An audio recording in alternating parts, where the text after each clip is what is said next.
Sí, a ver, buenos días con todos. Vamos ahora ya a empezar lo que es el diseño de elementos mecánicos, el diseño estático.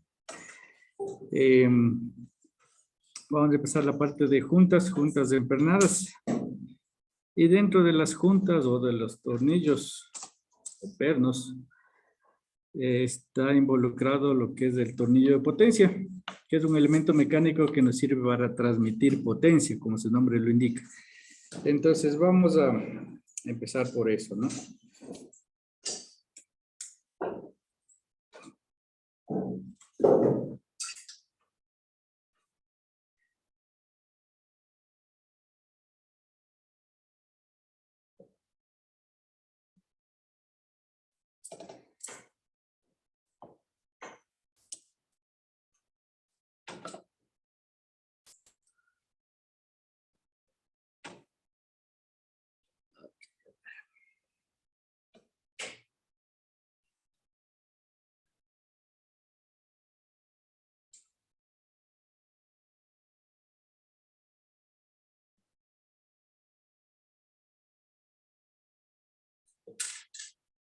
Bien, entonces vamos con el diseño del tornillo de potencia. ¿Sí? A ver, entonces como les decía, hoy tenemos como definición que un tornillo es un elemento mecánico que nos sirve para aplicar una fuerza o transmitir potencia mecánica. ¿Sí? Y otra característica es que es un elemento que transforma el giro, o sea, un movimiento circular, en un desplazamiento rectilíneo. ¿Sí? Hay muchos usos, sobre también el más común, como ven ahí, tenemos las gatas o elevadores para autos, tenemos prensas, mordazas, etcétera, etcétera. ¿Sí? Entonces ahí tenemos algunos ejemplos de lo que son los tornillos de potencia. Tenemos aquí este elemento del tornillo, que este es un elevador. ¿Sí? Aquí tenemos otros elevadores individuales. Y aquí, bueno, tenemos el ejemplo más sencillo de un tornillo, que es la entenalla. Dentro de este dispositivo tenemos un tornillo que permite el movimiento de la mordaza, ¿sí? Para poder sujetar los elementos que vamos a cortar o a soldar, ¿no? Entonces aquí tenemos la configuración de el tornillo. Generalmente, en la mayoría de casos, el perfil de la rosca es cuadrada. Hay otro tipo de rosca que también se llama tipo acme, que simplemente tiene una inclinación, ciertos ángulos, es como un trapecio más o menos, ¿sí? Pero bueno, aquí vamos a ver las partes principales. Entonces empecemos con el paso, es esta distancia de aquí, y la definición es la distancia entre dos dientes consecutivos o dos hilos consecutivos. Normalmente se trabaja con el nombre de hilos a los dientes del tornillo, ¿no? Tenemos los ángulos, el ángulo lambda, este de aquí es el ángulo de avance, y el ángulo phi mayúscula, es el ángulo de hélice. Estos ángulos ya están bajo norma. Nosotros podemos encontrar en los prontuarios que ya existen tablitas, están establecidos, ¿sí? Creo que este ángulo, el de avance, creo que estamos entre 5 y 10 grados, me parece, ¿sí? y el otro es el complementario, entonces están ligados. Entonces, no es conveniente mucho ir cambiando los ángulos para la parte constructiva, porque se hace un poco más complicado el maquinado, ¿sí? Tenemos, bueno, la tuerca, que sería el elemento complementario, el elemento que es complemento del tornillo, ¿sí? Por si acaso, aquí aclarando, después ya vamos a ver los sujetadores, también veremos tornillos. Siempre nosotros manejamos el nombre de perno o tornillo, ¿sí? Entonces, en sujetadores, cuando es el elemento que sujeta, el tornillo es un elemento que trabaja sin tuerca y el perno es un elemento que trabaja con tuerca. En cambio, aquí sí, si bien el elemento que es conjugado con el tornillo se le nombra tuerca, pero a veces es una placa o un apoyo, etcétera, etcétera. Entonces, por si acaso hay que cuidar eso, ¿no? Y por último tenemos los diámetros. Tenemos el diámetro externo, ¿sí? El diámetro interno, que estaríamos el diámetro externo, que sería de aquí hasta acá. El diámetro interno, que sería esta parte de aquí. Pero para cuestión de cálculos, nosotros vamos a trabajar con el diámetro medio. Está en línea punteada. ¿Por qué trabajamos con ese diámetro? Porque teóricamente y experimentalmente se ha demostrado que en esta zona, ¿sí?, los esfuerzos que soporta el tornillo se distribuyen de una manera uniforme. Entonces, por eso para cálculo se utiliza el diámetro medio, que no es ni el externo ni el interno. Entonces, todas las fórmulas van a estar en función del diámetro medio, ¿no? Bueno, para la deducción de fórmulas no voy a perder tiempo mucho en deducir las fórmulas porque es un proceso un poquito largo, pero más o menos lo que se hace es se hace un corte del tornillo y a uno de los filetes o hilos o parte de la rosca se le hace un desarrollo, es decir, se le abre y me va a quedar algo así, ¿sí? Entonces aquí tenemos el ángulo, ¿sí? Y aquí aparece otra cantidad también que se utiliza mucho, que es L minúscula, de aquí, que se llama el avance, ¿sí? Entonces, el avance es lo que el tornillo o la tuerca se desplaza cuando yo doy un giro completo, ¿sí? Y va a depender también del número de entradas, que se llama un número de hilos. Entonces, aquí tenemos un tornillo de una sola entrada o de un solo hilo. Vamos a suponer que un tornillo, ustedes cogen un elemento cilíndrico, por ejemplo, un lápiz, y enrollan una cuerda alrededor de ese, generando la rosca. Ese sería el tornillo de una entrada. De dos entradas, cogen dos sogas y van envolviendo, ¿sí? Tres entradas, sí. Entonces, mientras más entradas tenga,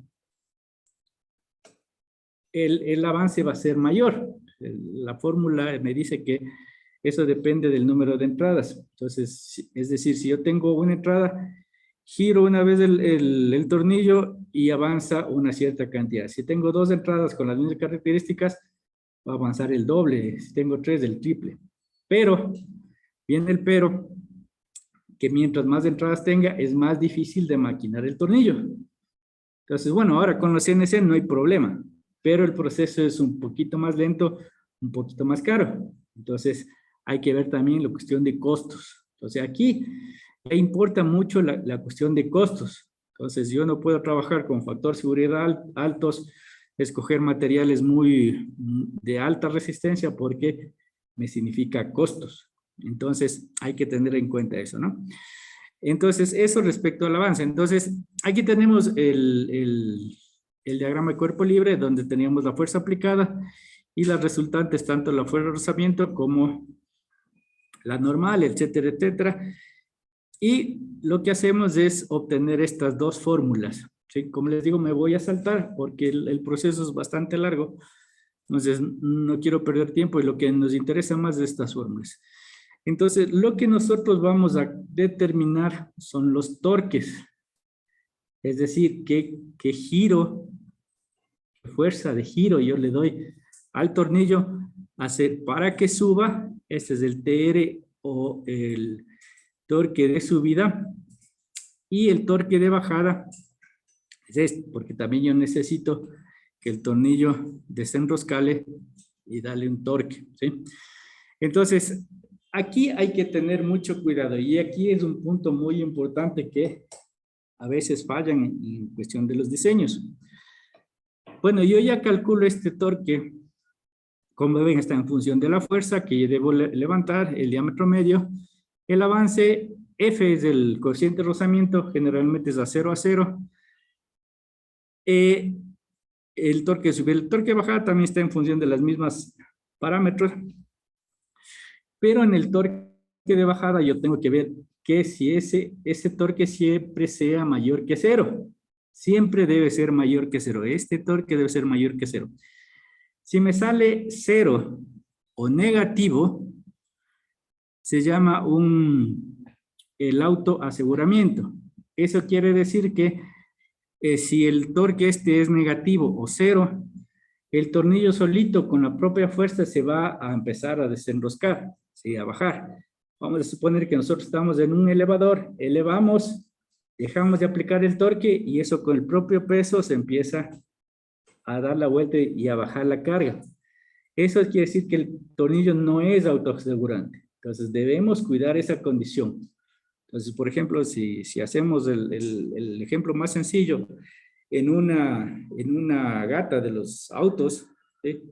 Nosotros estamos abajo viendo alguna cosa y el auto se nos va bajando y nos va a aplastar.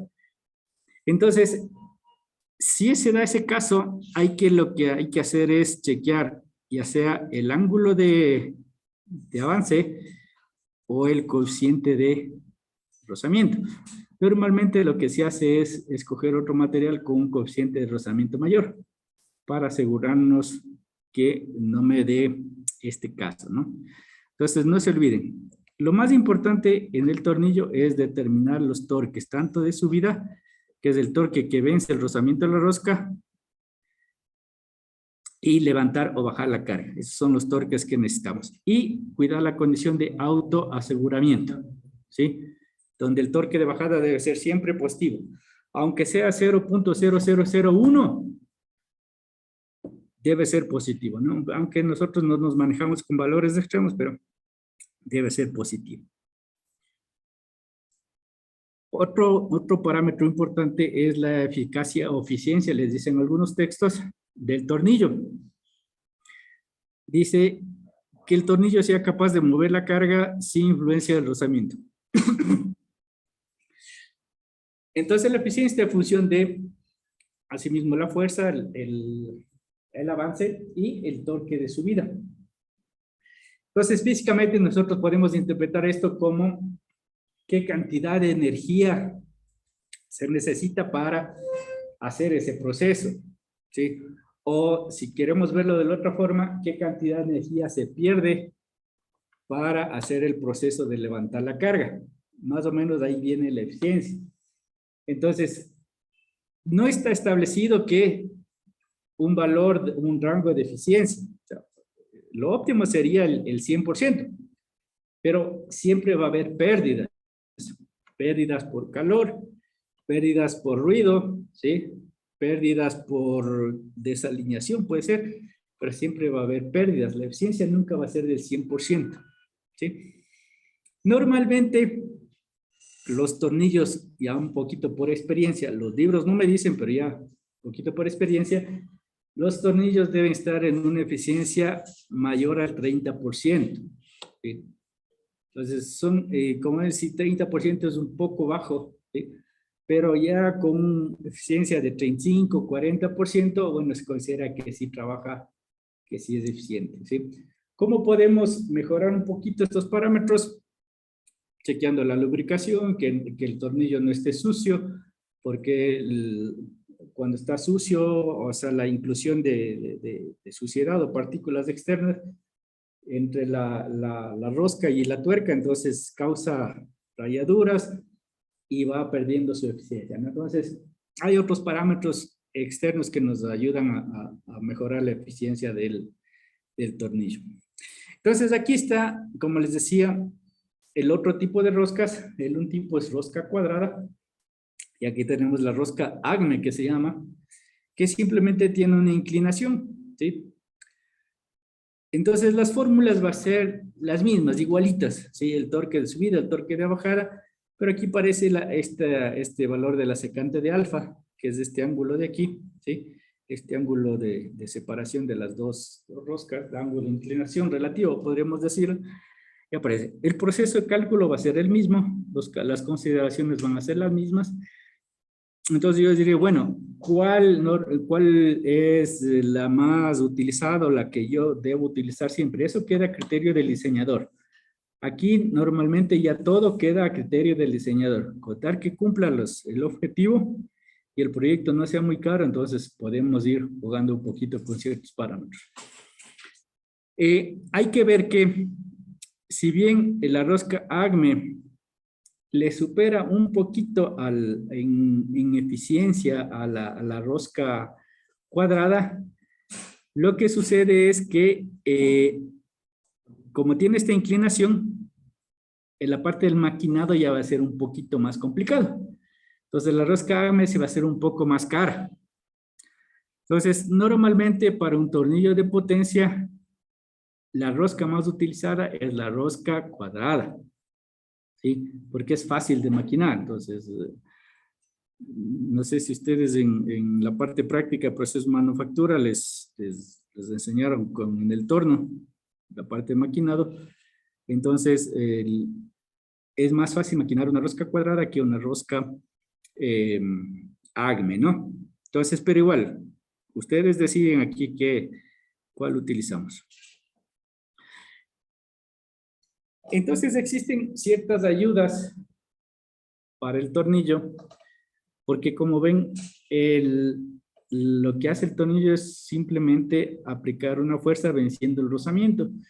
Entonces nosotros podemos hacerle alguna ayuda para verificar este proceso. Entonces aquí aparecen los llamados collarines de empuje, ¿sí? Que son aquí hablemos de unas arandelas, que lo que hace es incrementar la superficie de contacto, incrementar un poquito el rozamiento para ayudar al tornillo, ¿sí? Entonces, los collarines siempre nos brindan una ayuda, ¿sí? Entonces, en las fórmulas aparece, cuando se aplica el collarín, el torque debido al collarín, ¿sí? Esto va a producir un torque que está en función de la fuerza que vamos a vencer, el coeficiente de rozamiento del material del collarín con el arte, generalmente acero, no nos complicamos. Y el diámetro del collarín, ¿sí? Entonces, el diámetro del collarín tampoco está establecido. Si el tornillo mide 20, el collarín póngale de 22. No hay reglas para eso. Ustedes pueden poner un tornillo de 20, un collarín de 40, de 60, de 80, de 1 metro, de 2 metros, de lo que ustedes quieran. Todo va a depender de la parte del espacio que tengan, ¿sí? Si no tenemos mucho espacio, bueno, pondremos uno que con la debida holgura sea un poquito más grande que el diámetro del tornillo, ¿no? Entonces, en las fórmulas tanto del torque de subida como el de bajada, ya va a aparecer el torque debido al collarín, ¿sí? En la mayoría de casos es conveniente utilizar un collarín, en la mayoría de casos. Pero si ustedes no quieren utilizar collarín y dimensionar el tornillo sin el collarín, no hay ningún problema. Si tal vez les salga un poquito más de mayor diámetro, etcétera, pero no hay ningún problema. Pero es conveniente utilizar el collarín, ¿sí? Entonces, esto es lo que nosotros vamos a necesitar. Ahora, vamos a hacer un par de ejercicios. Los voy a indicar aquí. Y después de cada ejercicio vamos a hacer ciertas consideraciones ya de la vida real. ¿Sí? Entonces, a ver, vamos con este ejercicio. ¿Sí? ¿Qué me dice? Un tornillo de transmisión de potencia de rosca cuadrada tiene un diámetro mayor de 32 milímetros y un paso de 4 milímetros con roscas dobles. Se va a emplear en una aplicación similar a la que se presenta en la figura, es decir, simplemente para elevar una carga. Dice, los datos que se proporcionan incluyen los coeficientes de rozamiento del tornillo y del collarín, es 0.08. El diámetro es 40 milímetros, diámetro externo perdón, este aquí es el diámetro del collarín, ¿no? Aquí faltó el DC. El 40 milímetros del diámetro del collarín. Y se necesita elevar una carga de 6.4 kilonewtons. Entonces, lo que me piden es, encuentren la profundidad de la rosca, el ancho de rosca, el diámetro de paso, el diámetro menor y el avance. En otras palabras, las dimensiones del tornillo. Determine el par de torsión necesario para elevar y bajar la carga y encuentre la eficiencia durante la elevación de la carga. Y me dice calcule los esfuerzos de torsión y compresión en el cuerpo, ¿no? Eso es.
Listo, a ver, entonces vamos.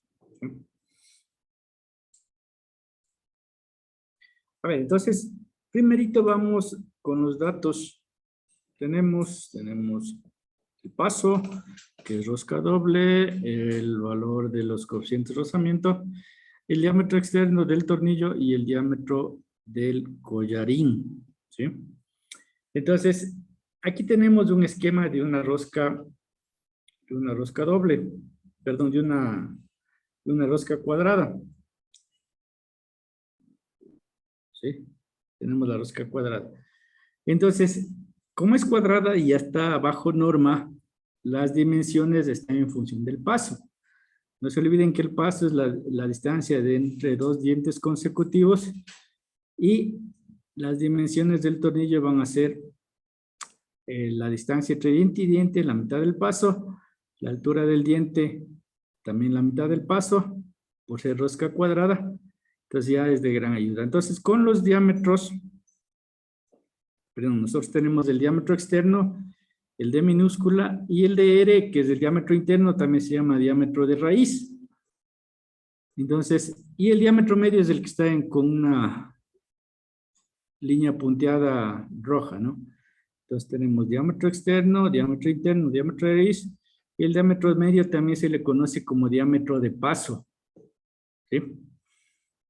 Entonces, primerito vamos contestando la primera pregunta que me dice dimensione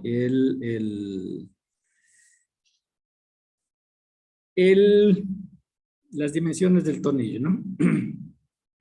A ver, entonces, como ven ahí, vamos al gráfico de acá abajo. Es un esquema así bastante simple del tornillo. Entonces tenemos que el diámetro medio, ¿a qué va a ser igual? Al diámetro externo menos esta cantidad de aquí arriba, que es el paso sobre 2, y abajo también el paso sobre 2. No, perdón, aquí es la mitad del paso sobre 2, ¿no? Sería, en morado. Entonces sería diámetro externo. Aquí tenemos el paso, la mitad del paso sobre 2, que es la altura del diente, tanto arriba como abajo. Tenemos que sería el paso sobre 4. Entonces, el diámetro medio es D menos 2 veces el paso sobre 4. Como tenemos el diámetro externo y el valor del paso, podemos calcular el diámetro medio. El diámetro raíz, en anaranjado, al diámetro externo le quitamos la altura de un diente arriba y la altura de otro diente abajo. Entonces sería diámetro externo menos 2 veces el paso sobre 2. Ya me queda 28, ¿sí? Y el avance, no se olviden que, como conversamos en la parte de la teoría, el avance está en función del paso y en función del número de entradas. Entonces la fórmula para el avance es L es igual a N por P, donde N es el número de entradas o de roscas y P es el paso. Como ya me dan de dato que es 2 entradas, entonces el avance es 8 milímetros.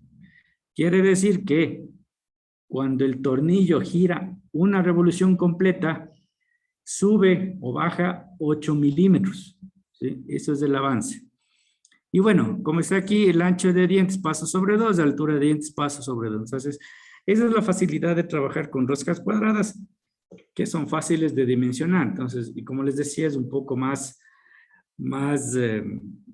fácil el maquinado. Entonces, ahorita ya está dimensionado el tornillo. Entonces, tenemos diámetro medio, que me sirve para los cálculos, diámetro de raíz, que me sirve ya para la parte de maquinado, y la ancho y altura de diente que también que es. Entonces, este es, como ves, 2 milímetros, es bastante pequeño el tornillo.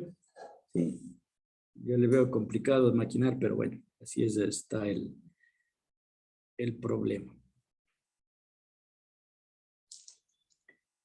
¿Alguna pregunta que tengan hasta ahí?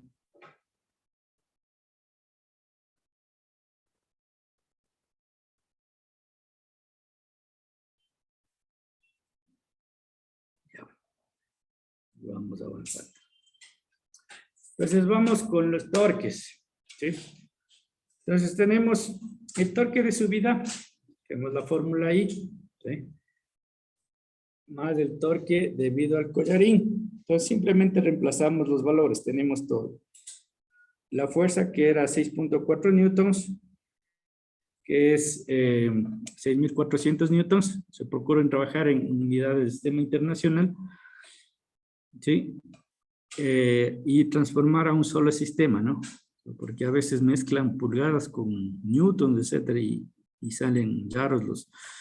Tenemos el diámetro medio, sería 30 milímetros, aquí está en metros, ¿sí? Tenemos el avance, que es 8 milímetros a metros, el coeficiente de rozamiento y el diámetro. Entonces, reemplazando todos esos valores, yo lo que hago es hacer dos sumas, ¿no? Una que es el torque del tornillo y otra que es el torque del collarín. Sí, me sale 26.18 newton metro. Entonces, ¿para qué me sirve esto? Es que yo, ¿cómo puedo imprimir ese torque para subir esa carga? Entonces, más o menos 26.18 newtons por metro.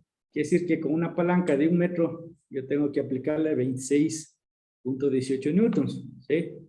Estamos hablando de 3 kilos más o menos, casi por ahí. Entonces, con una palanca de 1 metro. Entonces, si no tengo espacio, tendré que hacerle con una palanca de 50 centímetros, tendré que aplicar el doble de fuerza, ¿no es cierto? O una palanca de 25, 4 veces la fuerza.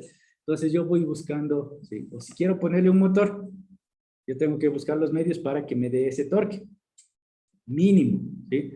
Tampoco hay que ponerle demasiado alto, ¿sí? Entonces, lo mismo hacemos para el torque de bajada, ¿sí? Tenemos la fórmula del torque de bajada, asimismo reemplazamos los datos, bueno, aquí reemplazo el valor del torque del collarín, y fíjense que yo analizo esta parte que es el torque del tornillo, y me sale negativo. Entonces, ahí ya se prende la primera alarma. El tornillo no es autoasegurante. Quiere decir, si yo quito el torque, el tornillo solito se va a desenroscar y va a bajar solita la carga, ¿sí? Entonces, ¿qué es lo que primero debo hacer? Es buscar otro material. Buscar otro material con otro coeficiente de rozamiento. ¿Sí? Mejorar esto, poner un poquito más alto. ¿Sí? Ya, después vamos con las explicaciones correspondientes. ¿Sí? Entonces, ya tengo el torque de subida, el torque de bajada. ¿Sí? También me piden calcular la eficiencia.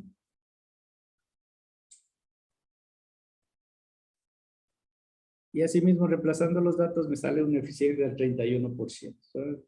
Yo puedo decir, bueno, necesitaba una eficiencia bastante baja. Sí, yo quisiera mejorarlo. Pero, bueno, eso es lo que me pide el problema, ¿no? ¿Puedes Ahora, regresar un momentito a la anterior diapositiva, por favor? mandé. ¿Puedes regresar un momentito a la anterior diapositiva, por favor? Ya.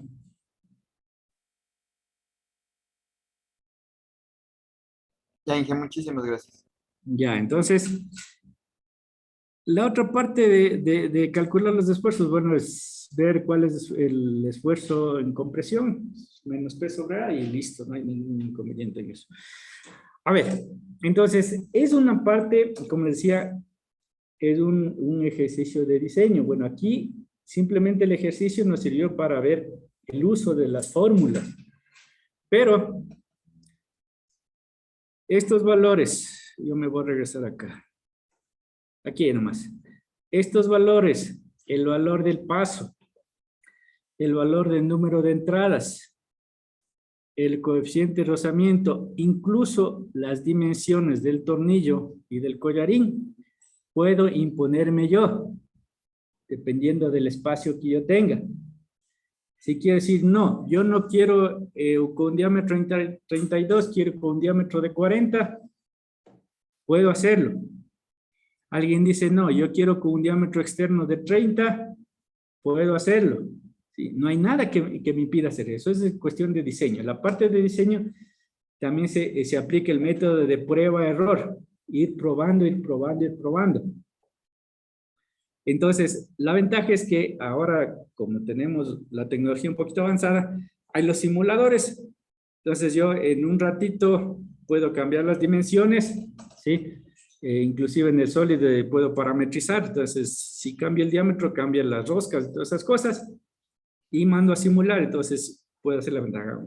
Yo me acuerdo en mis tiempos, sí nos tocaba hacer los cálculos a mano, e ir viendo cuál es la mejor opción.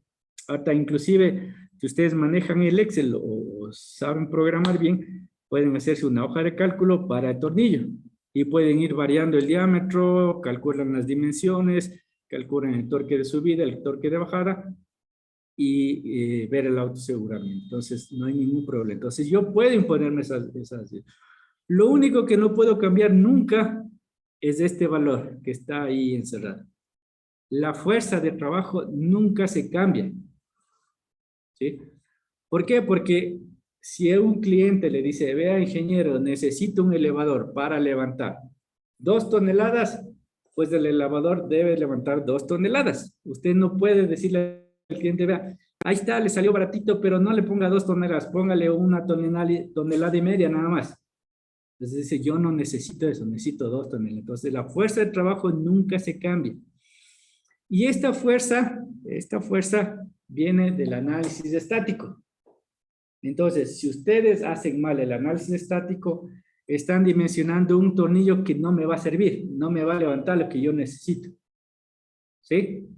Entonces, mucho ojo en esto. Entonces, todo yo puedo cambiar, todo. Puedo ir probando materiales, dimensiones, pasos. Bueno, los pasos inclusive están bajo norma, entonces hay tablitas donde me dicen los pasos estandarizados de 2, de 4, de 6, de 8, ¿sí? Entonces yo puedo utilizar eso, ¿sí? Entonces, esa es la forma de diseñar, ir probando para ver la mejor opción. Y ya en un futuro hay que, y además de ya tener la mejor opción, vamos a ver cuánto me cuesta, ¿sí? Si un tornillo me cuesta, pongámosle $50 y tiene una eficiencia de 25%, y hay otro tornillo que me cuesta $55, tiene una eficiencia del 30%, y otro tornillo que me cuesta $80, tiene una eficiencia del 75%, pues yo veo la posibilidad de irme por el de $75. Así es que hay el dinero, hacerle más eficiente, porque si mientras más eficiente sea el tornillo, quiere decir que el operario o la persona que está trabajando va a tener que proporcionar la menor energía posible. O si ustedes ponen un motor para el tornillo, el motor puede ser lo más pequeño posible, es decir, no consume mucha energía y nos vamos ahorrando energía. Sí, entonces, eso por favor. Entonces, podemos cambiar todo menos la fuerza de trabajo, ¿no? Entonces, como ven, las fórmulas están ahí.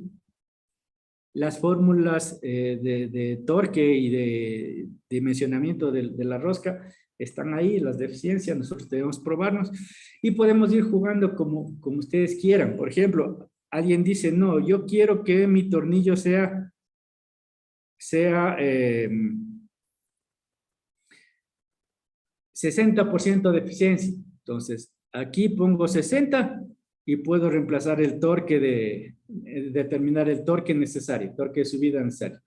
Me regreso a la fórmula de torque de subida y puedo cambiar material, puedo cambiar dimensión o dimensión de collarín. Pues puedo ir jugando, pues por eso les digo, aquí sí es factible hacerme una tablita de cálculo, ir jugando con los datos. Entonces, eso también es diseñar, ¿sí? No solo sí. Ahora otra cosa, alguna vez dicen, bueno, yo no tengo idea de qué diámetro poner. Entonces, no nos olvidemos que el tornillo es un elemento a compresión. Entonces, yo puedo dimensionar o estimar un área admisible, ¿sí? Poner P sobre A es igual al esfuerzo admisible en compresión, ¿sí? Y determinar un área, qué sé yo, me sale un área de tantos milímetros cuadrados, con un diámetro de tantos milímetros. Entonces, ese va a ser mi diámetro mínimo. Es decir, bueno, me sale 20 milímetros de diámetro mínimo. Entonces, yo sé que menos de 20 no puedo poner. Entonces, me voy para arriba. 30, 40, 50, 60, lo que sea. Otra cosita también que lo que se acostumbra a hacer es jugar un poquito con la estética del dispositivo. Entonces, a veces la vista también dice vende o no vende. Si yo tengo una máquina, un elevador grande y tengo un tornillo chiquitito, por más que esté bien calculado, el cliente le va a decir, una que no sepa nada de mecánica, le dice, vea, ingeniero, ese tornillo no creo que funcione. No, sí, yo calculé el torque de subida, el torque está eficiente. No creo, no le compro. Entonces, siempre la estética del dispositivo, de la máquina, también debe jugar un papel importante. Entonces, aquí también vienen ciertos dispositivos, los costos no son muchos. O sea, por ejemplo, hacer un tornillo de 60 o de 80, yo creo que es inclusive hasta más fácil que un tornillo de 20 o de 15, por la cuestión del maquinado. Un diámetro de 15, hacer una rosca ahí, un paso de 1 milímetro, ya tendré que afilar bien la cuchilla para tornear esa rosca. Entonces, sí hay que jugar todo. Entonces, esta parte del diseño, este mundo del diseño es muy amplia. O sea, no hay un camino establecido para decir, vea, siempre siga así. O sea, como yo les digo, inclusive a los chicos de séptimo que están en la otra malla, les digo, vean, eso ustedes pueden jugar mucho. O sea, y en la vida real se va a encontrar con problemas que jamás en los libros estén. Ustedes tienen la capacidad, deben tener la capacidad para resolverlo, o sea, con las herramientas que tienen. Entonces, esa es la parte de diseño que quería verles. El cálculo en sí no es muy complicado, entonces podemos ir jugando con eso, ¿no? Entonces, creo que hasta aquí tenemos este ejercicio, déjenme ver.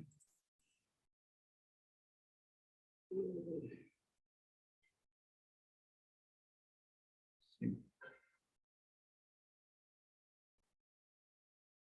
Ya, entonces, vamos con este. Creo que, déjenme ver si está resuelto. Sí, sí está resuelto, ya. Vamos con este. No es necesario que copien, yo ya les voy a subir esto a Lava para que tengan referencia.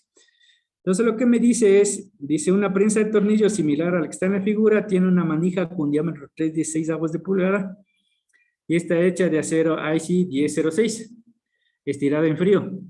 Dice la longitud global es de 3 pulgadas, incluidas las esferas de 1/4 de pulgada de diámetro. El tornillo es 7/6-14 UNC y tiene una longitud de 5/3 global. Dice la estancia de A es 2 pulgadas y la prensa sujetará partes de hasta 4/3 de pulgada de altura. Entonces me dice que par de torsión sobre el anillo causará que de forma permanente la manija se doble. Dice que fuerza de sujeción dará respuesta al inciso A si se desprecia la fuerza de fricción del collarín y si la fricción de la rosca es 0,075. Dice que fuerza de sujeción causará que pandee el tornillo y existen algunos esfuerzos o fallas posibles. A ver, entonces, en otras palabras, lo que me está diciendo es qué fuerza yo debo poner en la manija para que esta no se doble. O sea, la fuerza máxima que yo debo imprimir en la manija. Como ustedes ven, las dimensiones son pequeñas. Un diámetro de 3/16, estamos hablando de, ¿cuánto? De unos 5 o 6 milímetros de diámetro, ¿sí? Entonces, es bastante delgadita. La prensa también veo que es delgadita, pequeñita, entonces puede ser, qué sé yo, para carpintería, para joyería, no sé, para alguna otra. Entonces, me dicen otras palabras, verifique si la fuerza que va a poner en el tornillo hace fallar a la manija. Ya, en otras palabras me dice eso.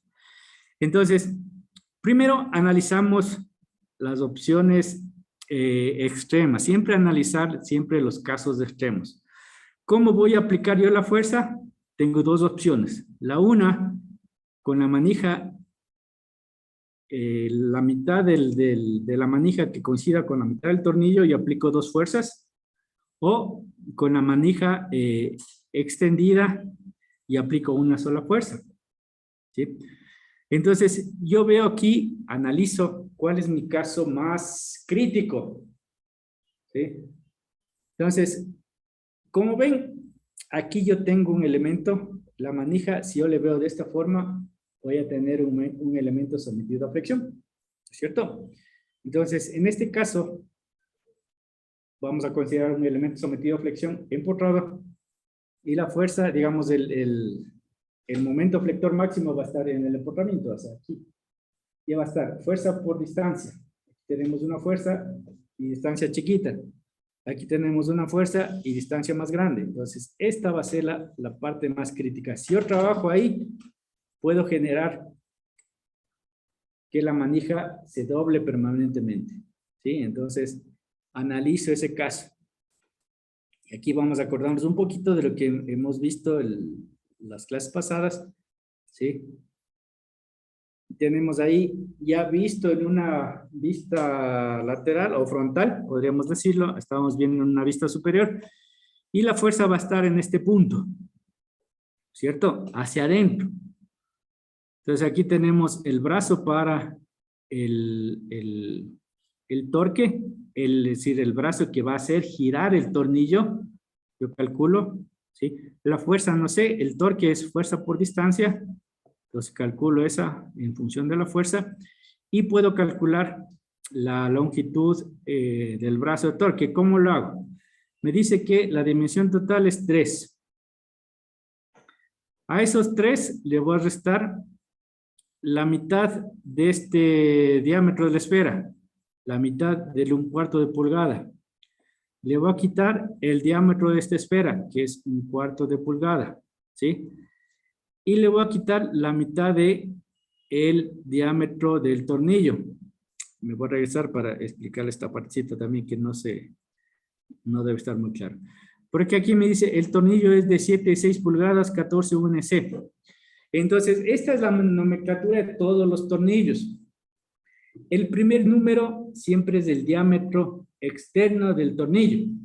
Siempre. O sea, este 14 se llama el número de hilos por pulgada. Es decir, cojan una pulgada y cuántas roscas están ahí. También es el inverso del paso. Entonces, el paso de este tornillo es 1/14 de pulgada. Este número me indica eso, ¿sí? Y el UNC es la calidad del maquinado, puede ser. El UNC es calidad basta, ¿sí? Y también el UNF es calidad fina. Entonces, ustedes en proceso de manufactura, si vieron la parte de los acabados superficiales que tenían un maquinado, teníamos vasto y fino. Entonces, fino puede ser bien pulido, etcétera, etcétera. Aquí basta es simplemente hecho a torno y nada más. Entonces, esto me indica estos numeritos. Entonces, este es el diámetro del tornillo, ¿sí? No se olviden de eso. Entonces, es este 7/6. Entonces, de aquí me sale el 2.4 que es... Entonces, ya tengo el torque, ¿no? El torque en función de la fuerza que voy a aplicar. Entonces, ahora sí, como les digo, les voy a hacer el análisis como una viga empotrada, en el caso más crítico. Entonces, tenemos la fuerza aquí, la fuerza que yo voy a aplicar. Tenemos el brazo para el momento flector, ¿sí? Entonces, aquí ya no entra el diámetro del tornillo porque el empotramiento es solo hasta aquí. Entonces, le resto otra vez de la mitad de 7/6 a la longitud L que calculé anteriormente y me queda 2.19. Entonces, el momento flector máximo va a ser fuerza por longitud. Momento máximo 2.19 por F, ¿sí? Entonces, ¿qué tengo? Yo tengo las dimensiones de la manija. Tengo las dimensiones, tengo el diámetro, entonces puedo dimensionar. Entonces, para aplicar la fórmula de esfuerzo o flexión, tenemos el MC sobre I. El C es el diámetro sobre 2, este D sobre 2. El momento de inercia es pi de cuarta sobre 64. Ven en la tablita, o pi r cuarta sobre 32, me parece que era, o 2, sobre 2 creo que es, ¿sí? Entonces reemplazo acá. ¿Sí? Me queda esto. 32 m máximo por pi de cubo, y eso le igualaba al esfuerzo admisible. Entonces no se olviden que el esfuerzo admisible en flexión era 0.6 del SI. Entonces, como me dice que es un AISI 1006, yo busco en la tablita, me da el esfuerzo de fluencia. Entonces ya tengo el esfuerzo admisible. ¿Sí? Entonces, el 0.6 del SI es para yo mantenerme en la zona elástica. Pero aquí el problema me dice que yo encuentre la fuerza máxima para que esto se deforme. Entonces, para que se deforme, como ustedes vieron en el laboratorio, cuando el SY es cuando ahí empieza a deformarse permanentemente el elemento. ¿cierto? Entonces, aquí yo voy a compararle con el SY y calculo la fuerza. Entonces, me sale una fuerza de 12.1 libras. Es decir, que esa va a ser la fuerza máxima que yo puedo aplicar en la manija para que esta no se doble. Es decir, si le pongo 12.2 libras, la manija se dobla permanentemente, ya no retorna su... Entonces yo voy a trabajar de 12 para abajo. 10, 11, 11.8, 11.9, hasta 12. La manija regresará a su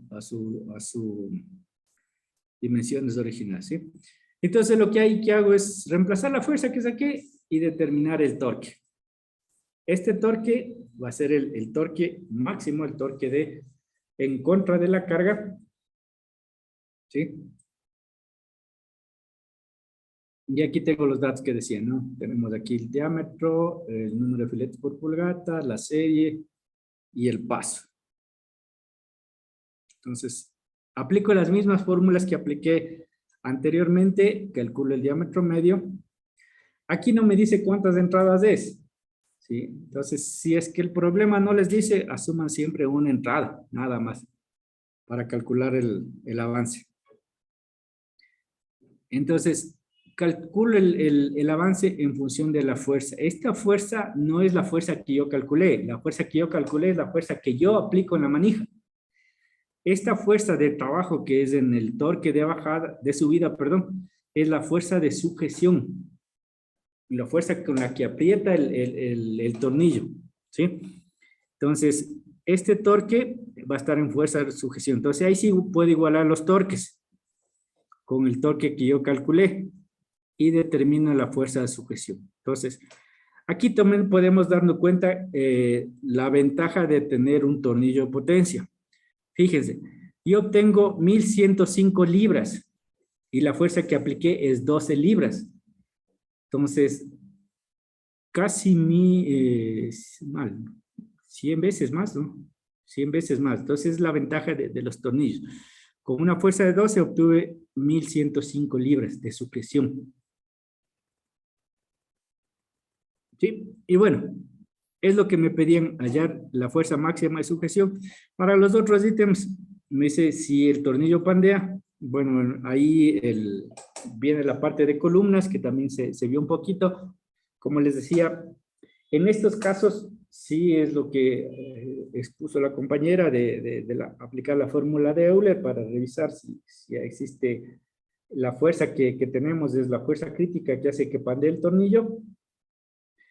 Y algún otro esfuerzo que podemos añadir, tal vez hacer un chequeo del tornillo a torsión, podría hacerse, ¿no? Pero las fórmulas que entonces, aquí vuelvo y repito, toda esta partita, esta última diapositiva es la parte de diseño. Lo demás era la carpintería de estática y resistencia a materiales. Entonces, por favor, la parte de flexión es muy importante. Los conceptos de flexión, de momento flector, de esfuerzo admisible, de esfuerzo de fluencia, de qué es lo que significa el SY, deben estar bien claros. ¿Sí? Listo. Entonces, con estos dos ejercicios, y como les decía, la parte de forma, de geometría de un elemento mecánico, nosotros podemos darle. Lo único que no se cambia es la fuerza de trabajo. Y ahí sí podemos ir jugando todos. Y por favor, no como en el ejercicio anterior, me voy a regresar. Aquí. Estos datos de aquí no se utilizan siempre. Por ejemplo, se les manda a hacer un ejercicio de diseñar un tornillo y ponen diámetro externo 32 y paso 4 para ser igualito. A veces no funciona eso. ¿Sí? El proceso es de lo que vale. Esto podemos ir determinando nosotros. Entonces, por favor, ustedes saben qué calcular, qué revisar y qué pasos hacer para cambiar y para rediseñar. ¿Preguntas? Esos datos, por ejemplo, los que podemos cambiar, o sea, trabajamos con una tabla normalizada de pasos. Sí, sí, sí, en los portuarios la tabla de pasos. Y los diámetros, eso sí sería de ver en un catálogo de proveedores, a ver los diámetros de ejes que tenemos. Aquí normalmente se utiliza la ISI 1006 y el más común para utilizar para elementos de máquinas es el 1018. A partir de ese diámetro de la tabla de trabajo. Claro. O sea, por ejemplo, ustedes, o si no, ustedes imponen un diámetro. Y yo voy a trabajar con un diámetro 40. Y van al catálogo del proveedor y no tienen ejes 40.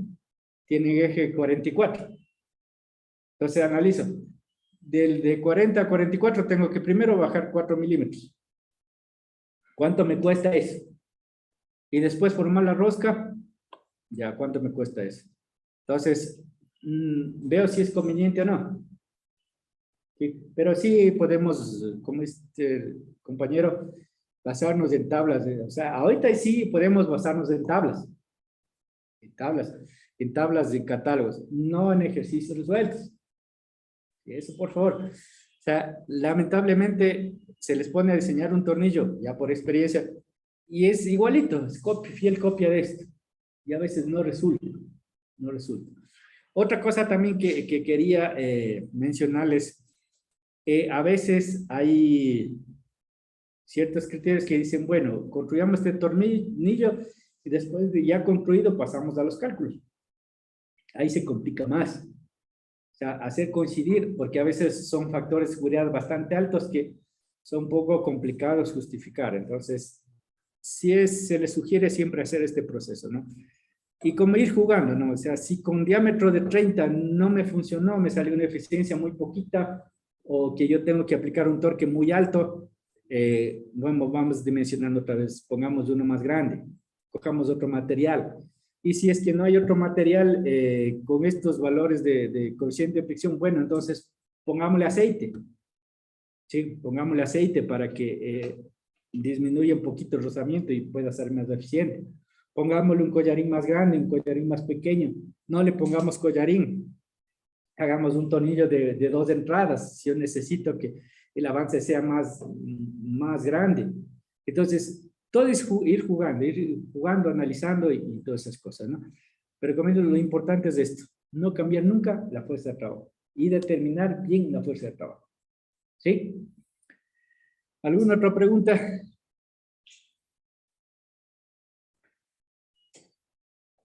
Listo, entonces, creo que hasta aquí llegamos de este parcial. Bueno, este ya seguiría parte del segundo parcial. Entonces, de aquí nos veríamos el siguiente año. Que pasen una feliz Navidad. Buen año. Dígame. Una pregunta. ¿Los informes de laboratorio para cuándo serían? A ver, los informes de laboratorio. Lo que me dijo la ingeniera Andrea que tenían algunos datos que faltaban, algo así me dijo. Pero los informes de laboratorio quedarían para después de vacaciones. Porque eso ya entra en el segundo parcial.